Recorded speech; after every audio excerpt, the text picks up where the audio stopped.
Welcome to the Futurist Society podcast, where we delve into the latest advancements in technology, science, and culture. From discussions on the latest breakthroughs in AI, biotechnology, and space exploration, the Futurist Society is your window into all the awesomeness that the future holds. Get ready to be informed and inspired as we consider the positive impact of emerging technologies on humanity. Without further ado, welcome your host, Dr. Awesome.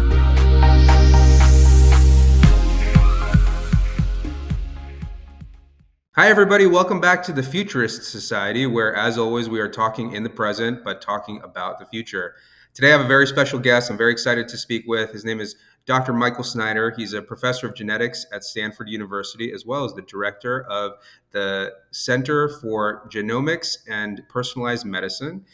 Thank you so much for being with us, Dr. Snyder. I know you're starting out a lot of companies, and I'd love to get to talk to you about the different things that you're doing in the private sector. But let's talk about the public sector for just a second. You recently just published a really influential paper that's making the circuit around people like myself that are interested in this kind of thing. And you've noticed that aging happens in two real hot spots in our timeline. It happens in the 40s and it happens in the 60s.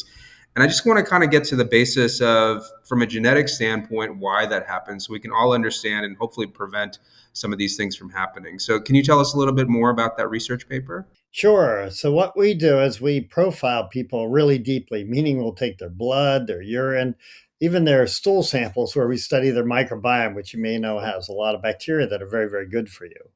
And so we literally make 135,000 measurements every time we sample someone. And we've been doing this on a group of 109 people now for about 10 years or so. And so basically, by doing these detailed profiles, we can see what's going on, how they change. We can also compare across different people. And what most people expect is, well, as you get older, you just gradually see these changes that occur. But what we discovered is that it's not so simple as that. They're really bursts of activity, meaning in your 60s and in your 40s, you'll see a lot of changes occurring. It's not just, a linear change, so to speak. Again, there'll be these dynamic periods.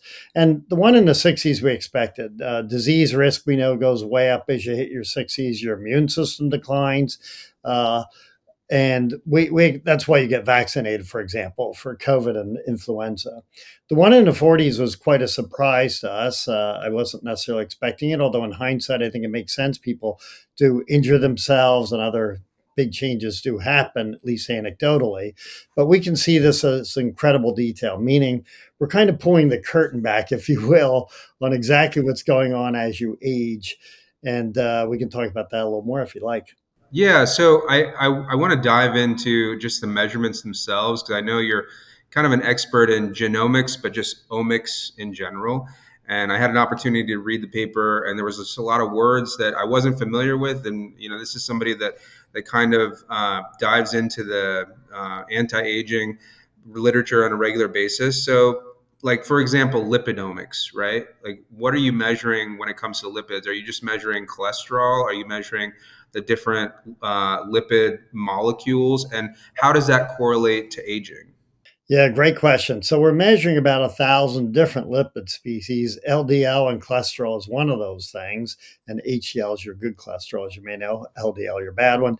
But we're also measuring lots and lots of other lipid species, many of which are important for things like energy metabolism, all sorts of things.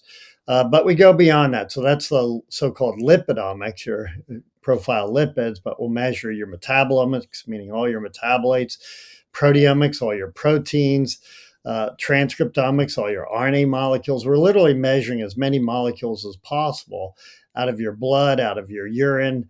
And then we also measure the microbiome, which we measure your gut. Believe it or not, we'll measure your skin, your tongue, even your nasal microbiome. We'll measure all these things to get a better picture of what's going on.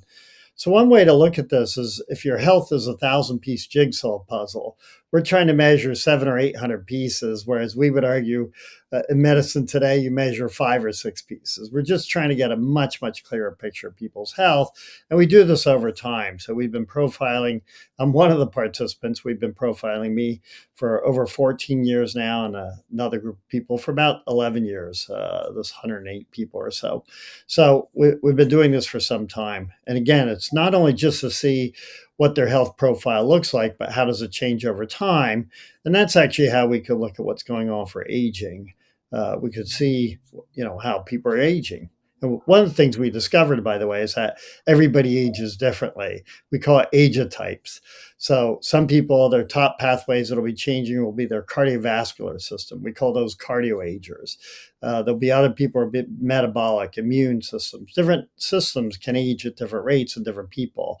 And so we call these ageotypes, and we actually can measure this. And the information is actionable. That is to say, if you're a metabolic ager, you should probably watch what you eat and such.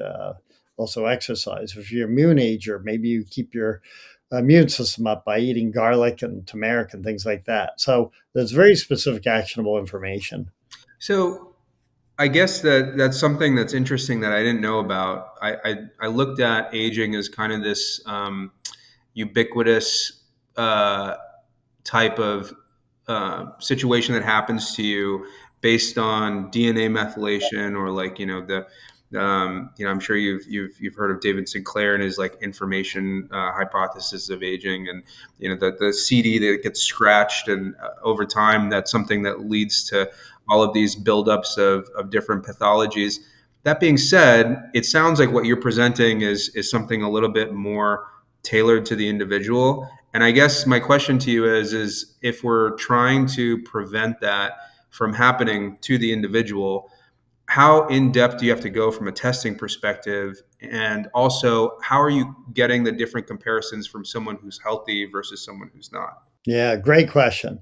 Well, we profile people while they're healthy and while they're sick. But for the aging process, we're just focusing on the healthy time points. We're very interested in what happens when people get sick, but that's sort of a separate question. So mostly we're just trying to see when we're trying to see aging, how, what's going on. And so again, there are really two aspects. One is the fact that everybody is aging a little bit differently. I suppose that could fit a little bit with the Sinclair hypothesis, but really the way we think about it is maybe a bit different. Imagine you're a car. Well, your car, gets older over time, but some parts wear out first, your transmission or, your brakes, hopefully not, but you know what I'm saying. Different parts can wear at different rates. And that's how we view aging, that for different people, different things will wear out first. And if you can catch that, you can actually try and fix it, keep people healthy. And that is the mission of our research, by the way, to keep people healthy, basically to the end of their lifespan. So you may or may not know that people's health span is 11 to 15 years shorter than their lifespan, meaning they're living their last decade of life unhealthy. And we want to change that. We want people to live healthy lifespans, basically all the way out to the end, and then, just pass away quickly, something like that. Probably extend the lifespan in the process. And so by kind of monitoring, by doing this deep data monitoring, we can follow what's going on and basically catch things even before symptoms happen. In fact, in the first part of the study, that was the goal. It was to see, well, can we use these big data technologies, sequencing people's genome, doing these deep measurements, to be able to catch disease before it happens? And we did. We had 49 major health discoveries from 109 people in the first 3.5 years of the study. So nearly half the people learned something pretty important about their health, in some cases life-saving, all before they had symptoms. Can you give me an example of that? Yeah, we caught someone with early lymphoma that was picked up by imaging and some blood markers. Two people with precancers you may be familiar with are called MGUS and smoldering myeloma. And you'll monitor those folks more carefully now that you know that. Two people had serious heart issues. One was picked up by genome sequencing and another by wearables. I forgot to say, but we do a lot with wearables. You can see all my smartwatches. Oh my God, you got two Apple Watches? Wow. Well, no, it's a Fitbit and an Apple Watch, and then my company, Genomics, or a ring. And I normally wear a Garmin. That one broke, but Yeah, and even I normally have hearing aids. I just lost them recently, but they also measure. So we make all kinds of measurements around people, and part of it we're evaluating technology, but part of it we're using it to do health monitoring. And so, as I say, and no one technology found these for these 49 major health discoveries. Sometimes it was imaging, sometimes it was genome sequencing. For example, we had someone with a BRCA mutation, had no idea. And so they'll get screened a lot more now that they know they have this. And some of this was, as I say, a big deal. This heart issue was a very, very serious case where it turned out a young guy had a heart defect, had no idea, but it was picked up by the genome sequencing, said, oh, there's something in this gene, says he might Hmm. be at risk. And it turns out his father died of a heart attack in his 60s. So we think that this is likely the culprit. And so these deep data profiles, again, they show you what's going on. And these are all found, again, before people had symptoms. So the other aspect is that we started talking about was the aging, the fact that we're following people over time. We can see how they're aging, and people are aging differently, and they can act on that, meaning the metabolic agers, they can, when some of them found this out, they basically started exercising more or lost weight, and that improved their metabolic health. And other parts. We have spun off a company on this. It's called IOLO, IOLLO, and they actually do an at-home test, or at-home sampling. Meaning you put a little prick on your arm, and you actually mail in blood, and then they'll measure 600 metabolites, and from those metabolites, they can see. They basically do a deep profile on you and follow 20 different wellness categories, things like oxidative stress, inflammation, heart health. And they also follow your biological age in each of these categories. So, meaning you can actually see if your biological age is older than your chronological age, meaning you're older than you should be. But it's more than that. They can tell you the exact categories that are shifting. Like, oh, you have too much oxidative stress or too much inflammation, or your heart age is older. And they can give now with AI very specific recommendations because you can pull in information based on your profile, based on your lifestyle, and tell people, perfectly, good recommendations. And it's not just exercise more, eat better. There is that aspect, but it's like if your oxidative stress is off, well, you should eat more blueberries and less of these other things. So it can get very, very tailored. And I do think that will be the future of health, having people adopt healthy lifestyles. So I love that you're talking about the future of health because I always wonder how that's going to be implemented. Everybody's saying like it's going to be more testing, it's going to be data analysis, it's going to be early intervention. But I was wondering what you think that the future landscape is going to look like from a deliverables. Is it going to come from companies like yourselves that biohackers like me send in my blood and I'm interested in this stuff, Right. or is it going to come from your primary care physician? And now we're going to incorporate this battery of testing that otherwise was not available to us. Because, I feel like right now we have a sick care system, not a healthcare system. And I would love for, primary care physicians or somebody else along those lines to take up that baton, but I don't see that happening on a regular basis. So based on, your company and the circles that you run with, which way do you think it's going to go? Yeah, great question. So, first of all, 100% agree with you. We have a sick care system, not a healthcare system, and that's what motivates us to measure people while they're healthy and catch disease early. So, unfortunately, because our system is broken, the whole financial incentives are not aligned, meaning people tend to only go to the doctor when they're ill. There's no incentive to keep them healthy. And we've got to change that. So the way, in my mind, this is going to work is we do a lot of research academically to discover what we should be measuring, what kinds of tests are useful, which ones aren't. And then we spin off companies because I'm a big believer. Academics, we're great at discovery. We're great at proof of principle. We're no good at scaling. Many of us think we are, but not really. If you look at any one of my companies, they would just smother any academic lab because they take an area and they just totally crush it. They do really well at it. And so so over the years, I've learned this, and we've spun off like a genome sequencing company. If you get cancer, you want them to sequence you. It's called Personalis. They don't do direct to consumer though, so that'd be an issue. But they do work with academic centers. And then we spun off in this work I was just describing, a company called QBio that does deep data profiling on people, does a medical version of this. Doesn't do it because what we do costs millions of dollars, but what they do, they streamline this, find the most important tests, and they also do whole body MRI. Now, this is interesting because if you talk to any physician today, should you do a whole body MRI? 100% of the time they'll say, absolutely not. Yeah, I mean, I don't know. I'm a fan. I'm a physician. I'm a fan of them. So I think it. I think that that idea is changing. I think Yeah, that. you're the exception, I think. Well, I think there's the old guard of people that have this idea, which I do firmly believe is that you should only order a test if it's going to change your decision making.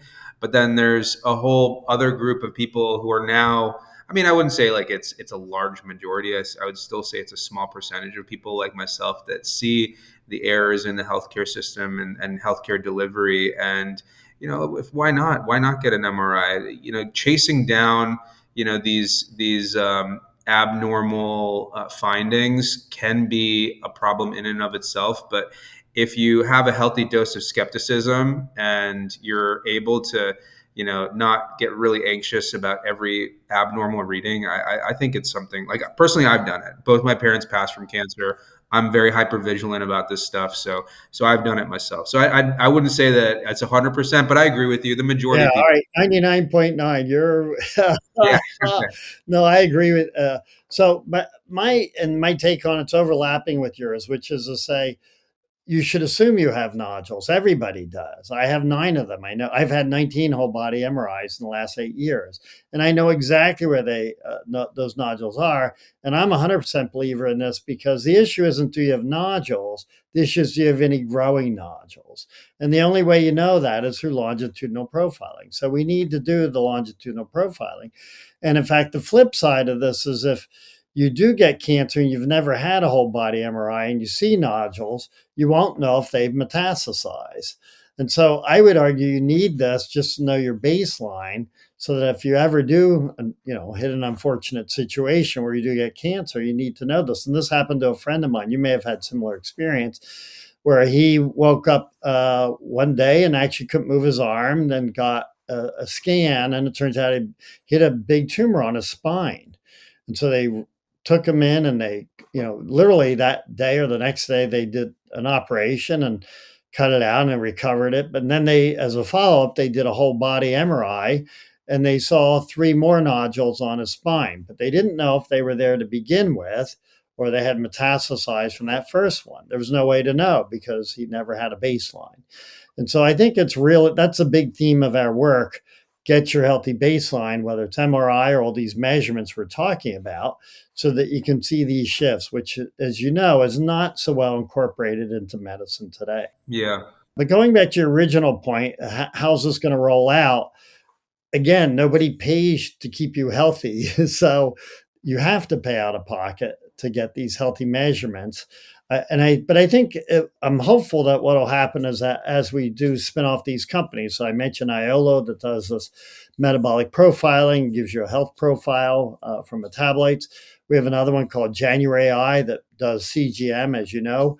This is a huge problem in the United States. 9% of people are diabetic, well, it's 10% now are diabetic and 33% are pre-diabetic, and 90% of those will become diabetic within 5 years. And so the diabetes endemic is worse than the COVID pandemic. And yet we just kind of live with it. It's just getting worse and worse and worse. These CGM, meaning continuous glucose monitors, they're really powerful because they measure your glucose. You can see exactly what's going on. First of all, do you have glucose dysregulation? But as you may know, different people spike to different foods. So some people will spike their glucose to bananas, others to pasta, some to white bread, some to brown bread. It's all over the map. And you can measure that with a CGM, and then it's very easy. So what we do in the lab, we've done a lot of research and now a company that can basically see these profiles, and they have a 32 million food database. They can actually make a recommendation, meaning, if from 4 days of training data, they can say, aha, these foods spike you, these foods don't. You should be eating these kinds of foods from this 32 million food database and avoid these. And it works. People improve what's called their time in range, meaning less spiking of glucose. And they actually, they even lose weight in the process. That wasn't a goal, but it turns out they do because they're eating better and better managed. So we think these new technologies can be very, very powerful. Right now, you do have to pay out of pocket for them. So that company, I don't remember if I mentioned, it's called January Eye. And so these different companies, that's their goal. It's to keep people healthy. But I'm hopeful that as people show they're effective, they will move into the healthcare system. So I think it will happen. It's just going to be a slow process. Yeah, I hope you're underestimating the speed of which it's going to roll out because I'm on the verge of doing all this stuff. Like I wear an Apple Watch continuously. Like I was this close to pulling the trigger on a continuous glucose monitor just for myself a few months ago, and I just haven't had it. I haven't followed up with it, but I've done the MRIs and everything. Yeah, Can I interrupt? Yeah, on the continuous Google, if you try one, you'll never eat the same. They're so eye-opening. I'm not kidding you. And I'll give you a story here. I was talking to a New York Times reporter who said, Mike, I thought I was eating the healthiest lunch every day. I had salmon on salad. What could be healthier than that? And then he wears a continuous glucose monitor and he suddenly discovers he's spiking through the roof after that. And guess what it was? the salad The dressing. salad dressing. Yeah, And it had sugar in it. So it's putting, and in hindsight, a lot of the stuff is obvious, but you don't realize it while you're living your normal daily life, doing your normal things. Salmon on salad, but it must be healthy. And so all he had to do was leave that off, which he did after wearing the monitor, and he's got the healthy lunch he was looking for. So yeah, so these things again, and that's true for me. I had for my continuous glucose monitor. I put it on early, and I had first of all, I'm type 2 diabetic, which is pretty predictive from my genome sequence. I got it after a nasty viral infection, actually. So we think it's a combination of genetics and environment. But what was interesting is, after putting a glucose monitor on, I ate a pulled pork sandwich, and my glucose went through the roof. 350. I'm showing this to a friend of mine. He says, "Mike, everybody knows pulled pork sandwiches have sugar in it." I didn't know that, and then in hindsight, it was pretty obvious, right? They're a little bit sweet, so I should have figured it out. And everyone who wears one of these things goes through the same experience. So what do you do? That brings me to my next kind of reasoning is what are you doing in your own life? Because I can tell you that, as someone who's interested in it, there's certain things that I feel like fit my lifestyle. There's certain things that I might be contemplating, like the continuous glucose monitoring, but I haven't pulled the trigger. So I'd love to hear because I know that you have. First off, I want to start with the wearables. Okay. You have a number of different wearables, and what is the reasoning for all of them as opposed to just one? Yeah. And then also, what does your diet look like? What other interventions other than MRI and continuous glucose monitoring are you doing? Yeah. Well, in the wearables, the reason I wear so many, as I say, and even wear hearing aids that are normally sensors as well, is that I'm evaluating technology. So, the average person needs one, but we're trying to figure out what's the optimal resolution. I don't know if you know, but you can tell from our research, we discovered, you can tell when people are first getting ill from a simple smartwatch. And it's actually when I first figured out I got Lyme disease, of all things, because my blood oxygen dropped and my heart rate went up. And then went on to get tested, and sure enough, I was Lyme. And that was pre-symptomatically. I didn't have symptoms. I did get them after a day, sort of off and on. But what alerted me was my smartwatch and my pulse ox I was wearing at the time. Now you can actually measure blood oxygen right on your smartwatch. And then we went on to show you could tell when people are getting respiratory viral infections. This is all before COVID. We published this in 2017 because your resting heart rate jumps up. It's a very sensitive measure when you're ill. And so then when the pandemic hit, we actually showed we could detect COVID this way, went on to perfect algorithms. And you're welcome. That's a research study you can join. It's called innovations.stanford.edu/wearables. Maybe flash that one up. But that'll tell you it's an alerting system. You get a red alert when you have a jump up in resting heart rate for too high for too long, it means something's up. It doesn't mean it's COVID, because it turns out workplace stress can trigger these things too. There are other things that can trigger it, but respiratory viral infections for sure. So we think these new technologies can be very, very powerful for detecting illness. And if you think about how do you tell when you're ill now from a respiratory viral infection? Well, temperature. You put a thermometer in somebody's mouth, and that's a 300-year-old concept. It works only about half the time for COVID, right? Because half the people don't get a fever. So it's a really Byzantine way to do things, and we should be doing new technologies. Resting heart rate turns out to be a very, very sensitive measure when things are off. And so we think that's going to be very, very powerful to incorporate. And you can get that right off these simple commercial grade wearables. And so, and so again, we have that running. You can join our study. We're trying to perfect this because I know we'll be able to tell the difference between mental health stresses, which can trigger red alerts, versus respiratory viruses, because all we need to do is bring a respiration rate, things like that, that we weren't doing in the first study. So that's why we're continuing these studies. So the point out of all this is that the wearables are powerful because they're measuring 24/7. It's all passive monitoring. And if something goes off, you can see the shift. You just need an alerting system, which we built. Um, the other measurements we make are more, stochastic, meaning you have to give samples. We do sequence people's genome once, and for about 8%, it varies a bit, 8 to 10% of people, we see actionable information in terms of things that people should know about from their genome sequence. And those numbers are going to get higher and higher as we learn how to interpret genomes better. And so, as I mentioned, in the cohort we were studying, somebody had a heart defect that was revealed from their genome sequence. Another person was at risk for certain kinds of endocrine cancer. It turns out they actually had early thyroid cancer that was predicted from their genome sequence. And other people were misdiagnosed. So some people in our study were thought to be type 2 diabetics. One's a MODY diabetic, which is a different kind, and they were on the suboptimal medication for years. So the point out of all this is that the genome sequence was powerful, but these other measurements were powerful too. Like I say, imaging and the molecular measurements picked up things that we didn't see.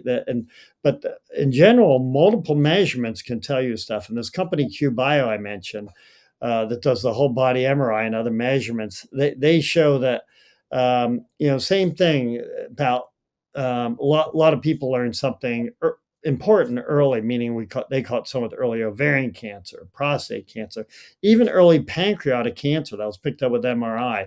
That's almost never discovered early. And that was done all by these deep data profiles, all pre-symptomatically. So again, you get this very complete picture of people's health before they have symptoms, and it alerts you that, oh, something may not be right. Let's go do a follow-up test and see if that's something to be concerned about or not.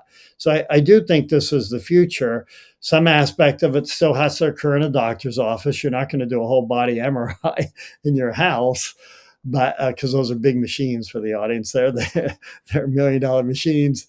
But there are simple things like the smartwatches and this microsampling, we call it, where you take these little drops of blood and mail it in. That will be the future, we think.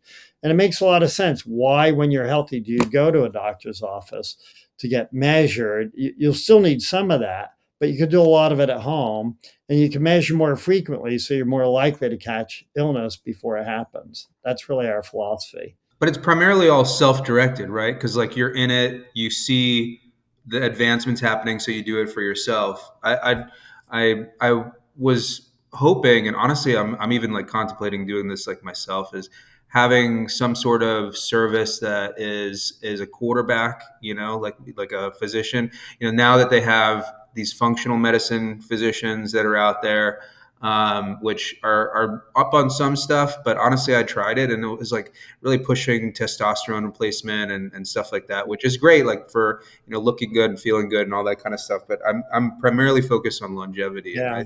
and I know that that's something that your research is specifically delving into.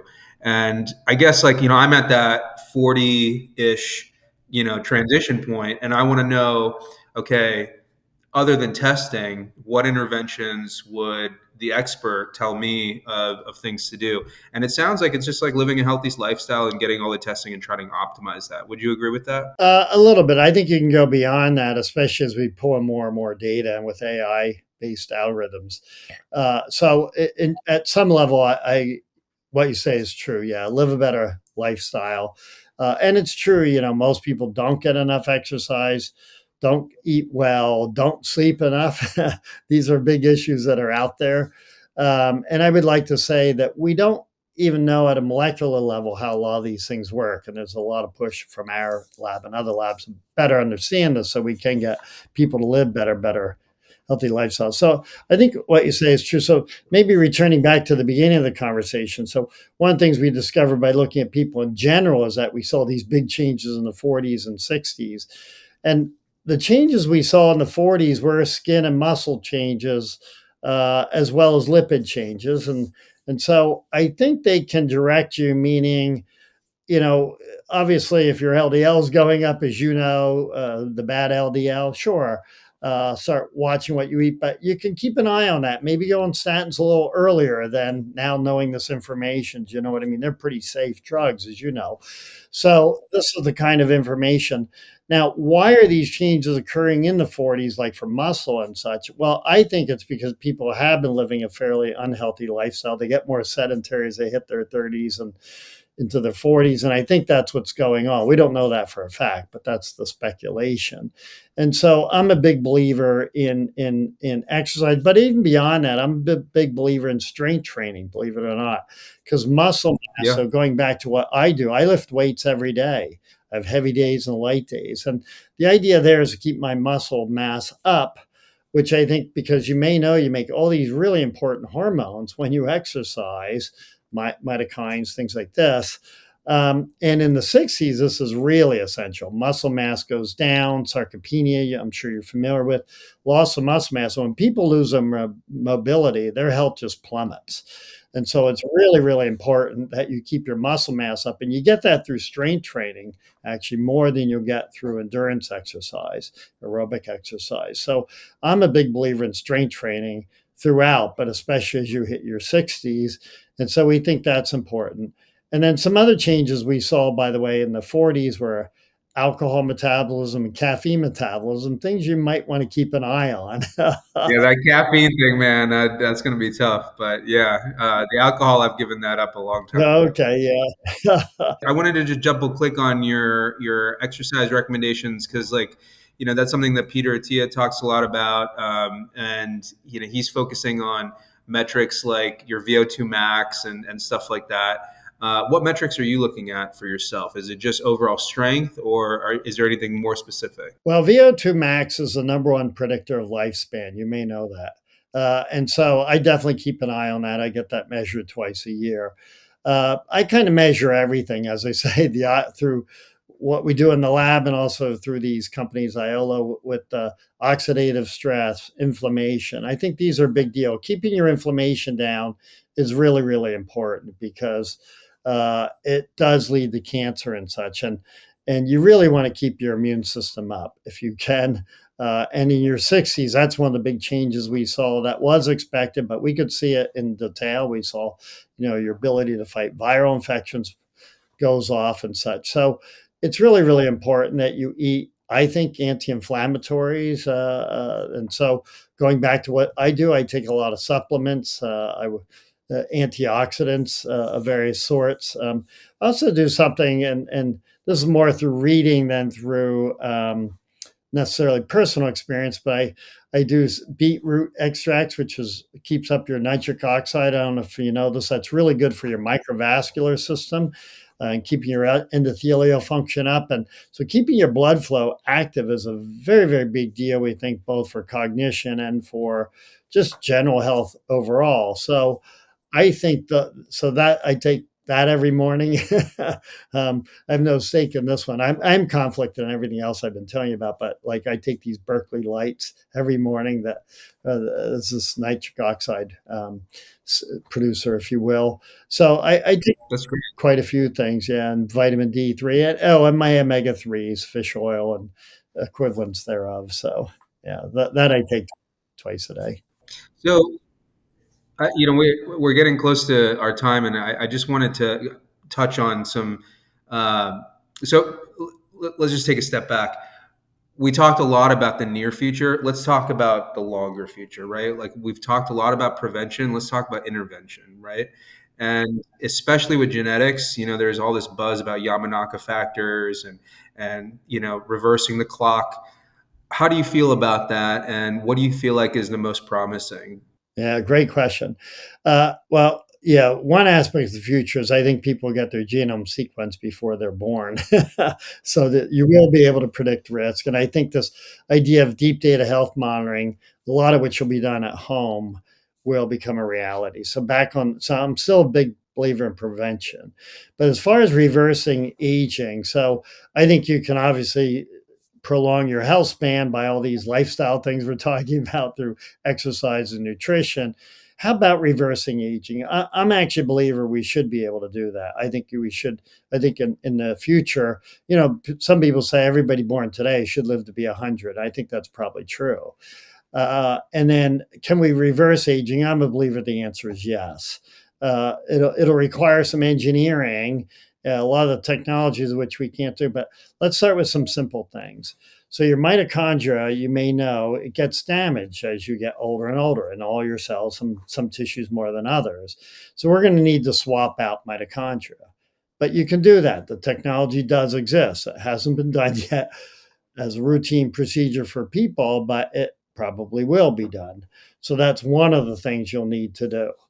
Now, what are the other areas? You brought up these Yamanaka factors. These are factors, as the audience probably knows, that can basically kind of make stem cells and rejuvenate cells. And that is one angle. That'll have to be done in skin first to see safety, because you don't want to make turn things into cancer.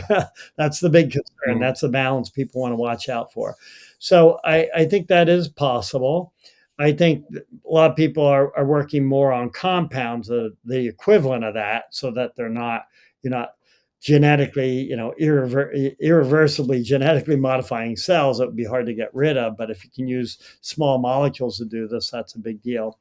Another big deal are the senolytic cells. You may know this, that we have cells that our cells are programmed to divide roughly 40 divisions, and then they poop out.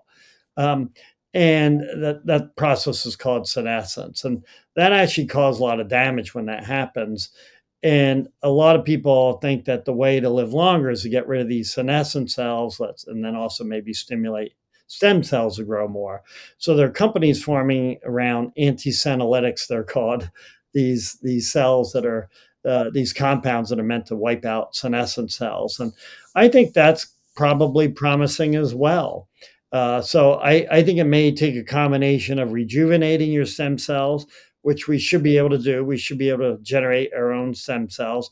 I happen to save them for my daughters from the umbilical cord blood back when they were born eons ago. People laughed at me, and now I'm kind of happy I did it, because they're natural stem cells for my kids.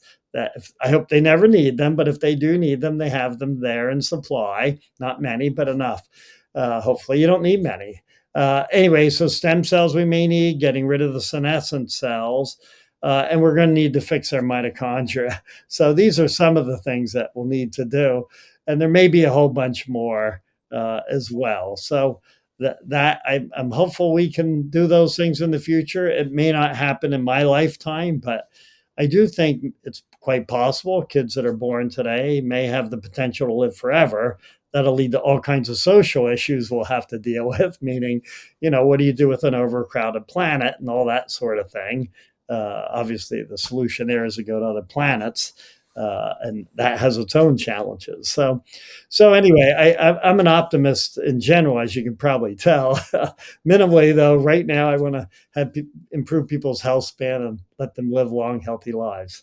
No, that's awesome. I love the optimism because I feel like it's permeating outside of genetics, and it's something that's really exciting to see as an outside observer. Like you're in it, and as it permeates into the rest of the culture, I think that people will just get more and more excited about it. And man, what like an awesome time to be in biotech, right? Like it's such a interesting time. Like I always tell people that so I live in Cambridge, Massachusetts, like right next to MIT. You can see the MIT dome Oh from the yeah, picture right sure. behind me.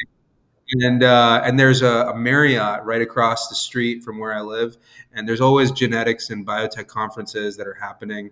And a couple years ago, there was so much buzz about Juan Carlos Belmonte and his Yamanaka factors reversing aging that when he spoke at this conference, the fire marshal had to be called in because there was too many people at the conference. They had to like kick people out, you know. So I think that there's a lot of buzz about all the stuff that you guys are doing, and kudos to you for being on the forefront of it.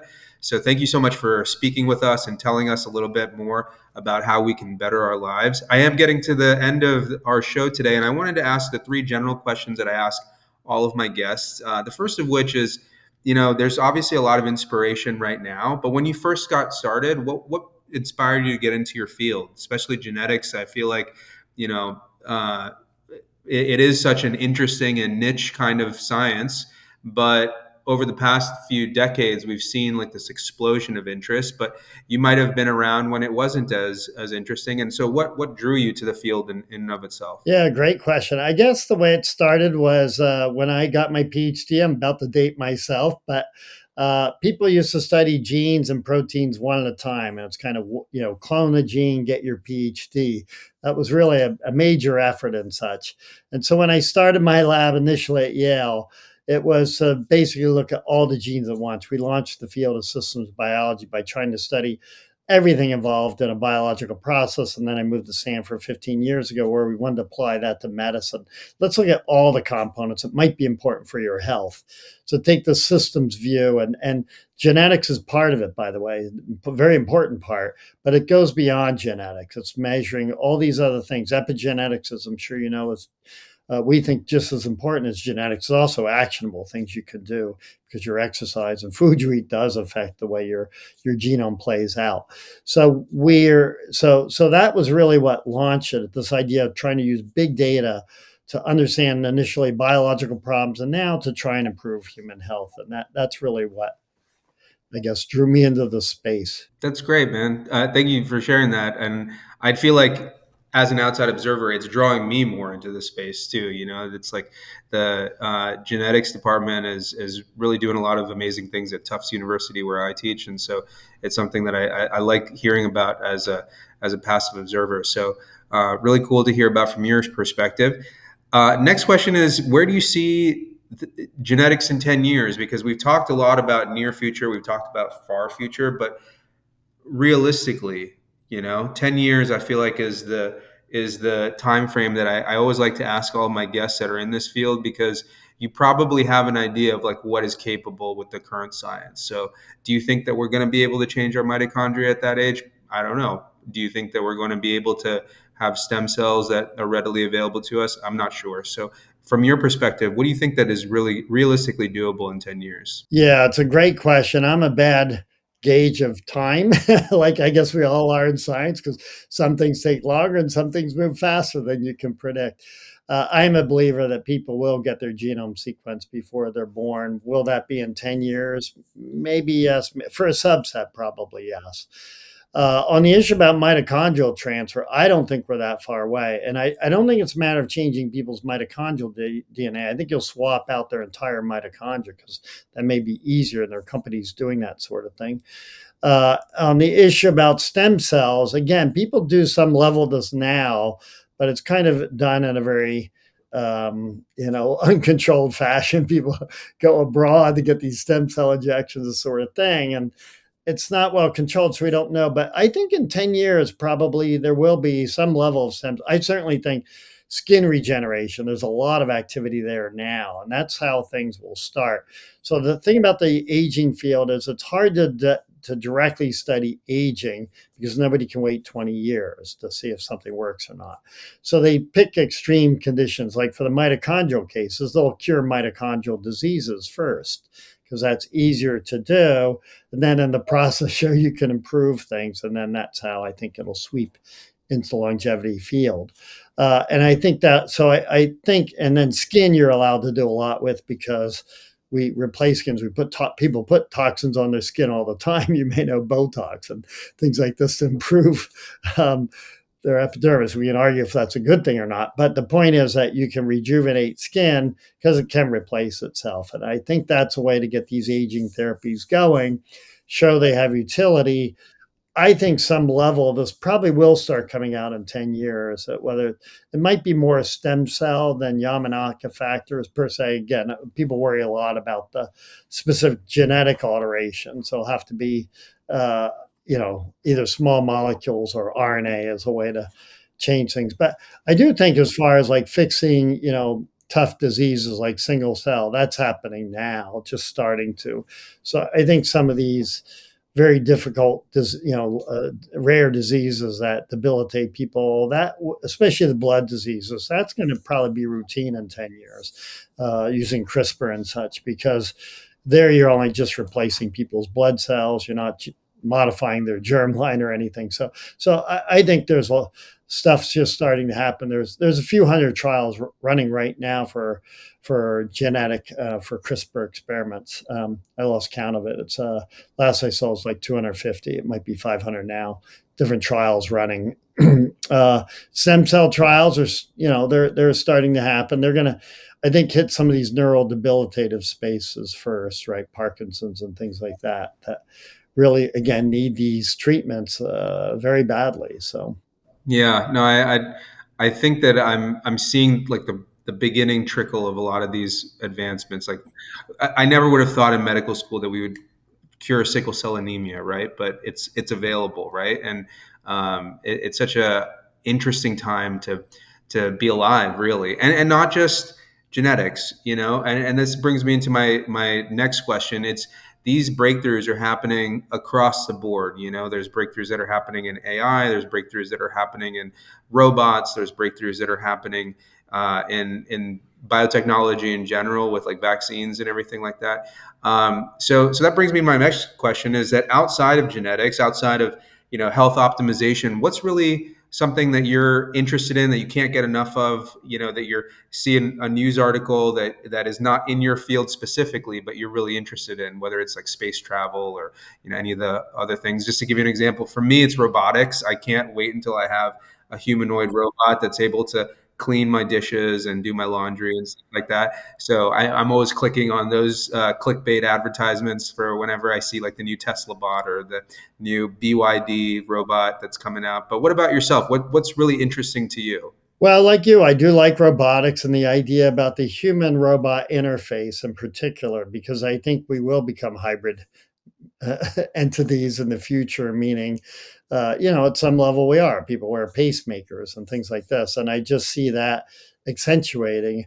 It's not exactly my field, but I think I like the idea about people, who can use their brain waves to actually make motion. That's pretty incredible when you think about it. Believe it or not, we do some space research. I like the whole idea of integrated systems in general. And I know this probably just, you might argue it's just an extension of our work, but the idea that you would have smart fridges and smart toilets that will interface with you to help. Look, you've hit that fridge and you've eaten, you know, My fridge is gonna fat shame me. It's like, hey man, you've had enough cake. Okay, sit puts down. a lock on it. Yeah, that you can build these more integrated systems that, we already do Yeah. some of it already, right? The lights go on when you go into your room or go off when you leave it. And we could do that so much more than we do now, I think, and have a lot more happening. And then I'm a data guy, so I think that, yeah, just using all these data types that go way beyond what a human brain can comprehend, to pull data to better manage people's health and lives in general, I think is pretty cool. So yeah, I guess I am interested in integrative systems at scale. That's awesome. I look forward to that day too. I think that all of the extra little administrative things that are happening in the background in 2024 should be handled by some sort of integrated system. So I really look forward to that. So honestly, thank you so much for being with us today, Michael. I really appreciate speaking with you and you sharing your insight with us. It really gave us an optimistic view of the future that's going to come for all of us. And thank you to all our listeners who are tuning in on a regular basis. As always, please like and subscribe and follow Michael and all the companies that he's with. And if you're having a good experience with, finding out health information, let me know, because it's something that I'm interested in. So thank you, everybody. As always, we will see you in the future. Have a great day, everyone.